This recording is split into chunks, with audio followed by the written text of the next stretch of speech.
ಮಂಗಳೂರಿನ ಹೊರವಲಯದಲ್ಲಿರುವ ಅದೊಂದು ಗ್ರಾಮದಲ್ಲಿ ಜನರು ಇಂದೇನಾಗುತ್ತೋ ಎಂಬ ಭಯದಲ್ಲಿ ದಿನ ಕಳೀತಾ ಇದ್ದಾರೆ. ಯಾಕಂದ್ರೆ ಕೇವಲ 5 ವರ್ಷಗಳ ಅಂತರದಲ್ಲಿ ಆ ಗ್ರಾಮದಲ್ಲಿ ನಡೆದಿರುವ ಆ ಘಟನೆಗಳು ಜನರನ್ನ ಇನ್ನಿಲ್ಲಂತೆ ಕಾಡಿದೆ.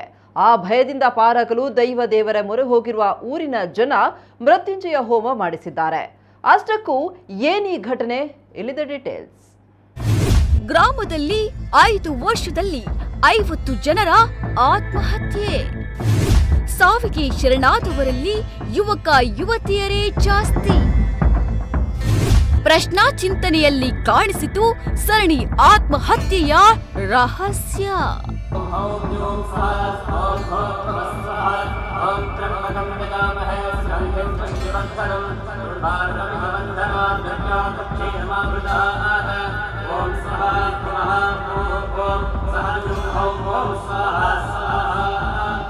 ಹೀಗೆ ಒಂದು ಕಡೆ ವೈದಿಕರ ತಂಡ ಮೃತ್ಯುಂಜಯ ಜಪ ಮಾಡ್ತಾ ಇದ್ರೆ, ಮತ್ತೊಂದು ಕಡೆಯಲ್ಲಿ ಯಾಗಕುಂಡಕ್ಕೆ ಸವಿತ್ತು ಸಮರ್ಪಿಸುತ್ತಾ ಮಂತ್ರ ಪಠಣ. ಈ ಯಾಗದಲ್ಲಿ ಭಕ್ತಿಯಿಂದ ಭಾಗವಹಿಸಿ ದೇವರೇ ಕಾಪಾಡು ಅಂತ ಕೈ ಮುಗಿದು ಬೇಡಿಕೊಳ್ಳುತ್ತಿರುವ ಗ್ರಾಮದ ಜನ. ಇದು ಉಳ್ಳಾಲ ತಾಲೂಕಿನ ಕುಂಪಲ ಗ್ರಾಮದಲ್ಲಿ ಬಹುದೊಡ್ಡ ಸಮಸ್ಯೆಗೆ ಗ್ರಾಮದ ಜನರು ನಡೆಸಿರುವ ಮಹಾ ಮೃತ್ಯುಂಜಯ ಯಾಗ.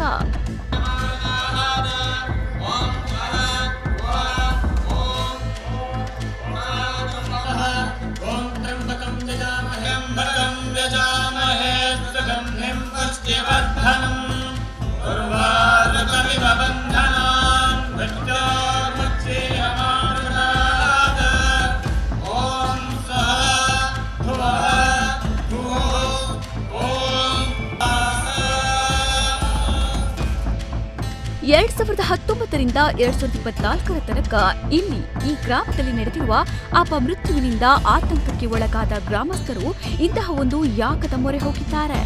ಕೇವಲ 5 ವರ್ಷಗಳಲ್ಲಿ 50 ಜನ ಇಲ್ಲಿ ಆತ್ಮಹತ್ಯೆ ಸಹಿತ ಅಪಮೃತ್ಯುವಿಗೆ ಒಳಗಾಗಿದ್ದು ಬಹುತೇಕರು ಯುವಕ ಯುವತಿಯರು ಅನ್ನೋದೇ ಶಾಕಿಂಗ್ ವಿಚಾರ. ಹೀಗಾಗಿ ಪ್ರಶ್ನಾ ಚಿಂತನೆ ನಡೆಸಿದ ಗ್ರಾಮಸ್ಥರಿಗೆ ಗ್ರಾಮ ದೈವದ ಮುನಿಸು ಇದಕ್ಕೆ ಕಾರಣ ಎಂಬ ವಿಚಾರ ತಿಳಿದು ಬಂದಿದೆ. ಹೀಗಾಗಿ ಮೊದಲಿಗೆ ಮೃತ್ಯುಂಜಯ ಮಹಾಯಾಗ ಮಾಡಿ ಪರಿಹಾರ ಕಂಡುಕೊಳ್ಳುವಂತೆ ದೈವಜ್ಞರು ಸಲಹೆ ನೀಡಿದ್ದಾರೆ. ಹೀಗಾಗಿ ಇಂತಹ ಒಂದು ಮಹಾ ಮೃತ್ಯುಂಜಯ ಯಾಗವನ್ನ ಕುಂಪಲ ಕೇಸರಿ ಮಿತ್ರವೃಂದ ಆಯೋಜನೆ ಮಾಡಿದೆ.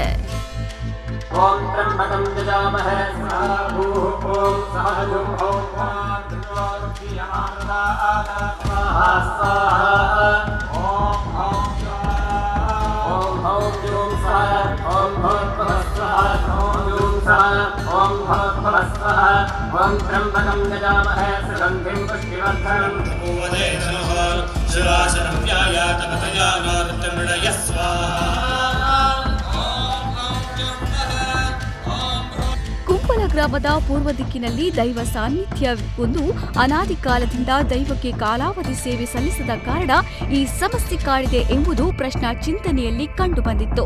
ಯಾವುದೋ ಕಾರಣದಿಂದ ಯಾವುದೋ ಕಾಲದಲ್ಲಿ ಈ ದೈವದ ಕಡೆಗಣನೆ ಮಾಡಿದ್ದು ಇಂದು ಗ್ರಾಮದ ಜನರಿಗೆ ಸಮಸ್ಯೆ ತಂದಿಟ್ಟಿದೆ.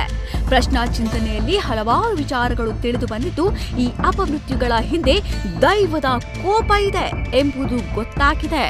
ಹೀಗಾಗಿ ಸದ್ಯಕ್ಕೆ ಮೃತ್ಯುಂಜಯ ಜಪ ಹಾಗೂ ಮೃತ್ಯುಂಜಯ ಯಾಗದ ಮೂಲಕ ಜನರಿಗೆ ತಾತ್ಕಾಲಿಕ ಪರಿಹಾರ ಸಿಗಲಿದೆ ಎಂದು ಪ್ರಶ್ನಾ ಚಿಂತನೆಯಲ್ಲಿ ಗೊತ್ತಾಗಿದೆ. ಈ ಕಾರಣದಿಂದ ಗ್ರಾಮದ ಜನರು ಒಟ್ಟಾಗಿ ಕುಂಪಲದ ಆದಿಶಕ್ತಿ ಚಾಮುಂಡೇಶ್ವರಿ ದೇವರ ಮಣ್ಣಿನಲ್ಲಿ ಮಹಾಮೃತ್ಯುಂಜಯ ಯಾಗ ನಡೆಸಿದ್ದಾರೆ.